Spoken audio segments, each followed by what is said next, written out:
Alright, TikTok, I'm gonna be working on the Genesis today, and today is a pretty important day because I'm gonna take off once again the exhaust manifold with the turbo bolted on, and we're gonna be heat wrapping it all the way. I should have done it the first time, but we're gonna do it right this time. So just go in there right here. What is 17 mil?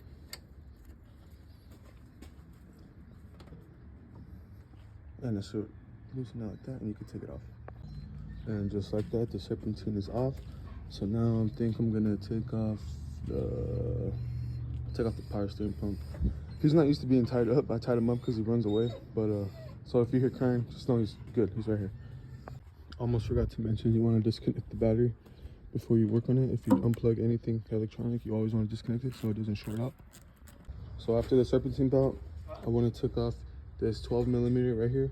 This holds the piping for the hot side of the turbo, and then I have two 10 mils right here, and I'm gonna loosen this one, and then this whole bracket comes off.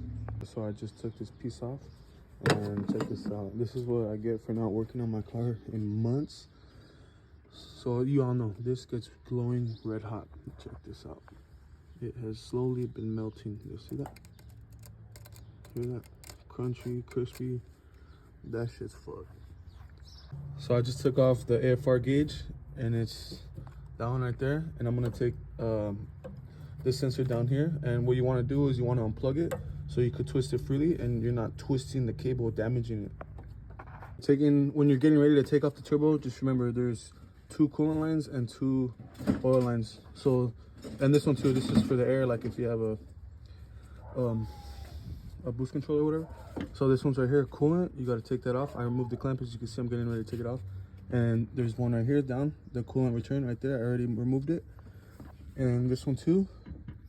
And then you go all the way down here, right by the oil filter, the oil return. You're gonna want to take that off before you can successfully pull it out. So I went underneath the car and I took apart the downpipe to the mid pipe. And now I'm working on taking off the exhaust manifold off. And I only have like this much leverage. So this is optional, but I recommend doing it. Just get I think it's like a 13, 15, and take off your sway bar so you can have more leverage. All right, so I took it out. You can see it's all gone. There's supposed to be studs right here, but I kind of fucked up previously a long time ago. So I kind of have to put like bolts in there and shit like that. But it's right here.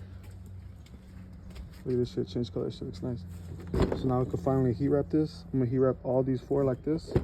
Still thinking if I should do the downpipe, but probably not, but we'll see. All right, so here we are. Let's take a moment and look at all the disgusting work I did. I will admit it looks shitty, but this is not a show car. Come on now, let's be realistic. This is a performance vehicle. This is, when I tune it, it's gonna be meant for like road racing and shit, but this will do. This won't mount my valve cover. And I did the downpipe as well, but yeah. So this is gonna help a lot. Let's start putting everything back in the car. So I just turned it on. As you can see, it's smoking. I'm assuming it's either all the grease I had from touching the exhaust manifold, or it's either this itself. But when I turned it on, I'm not gonna lie, it kind of idled really rough. That's because I disconnected the battery. And when I turned it on, there was no check engine light. Look at that, beautiful. That's how I wish my car ran, but the check engine light will come on sooner or later. It's running pretty lean right now. Oh, it's not that bad.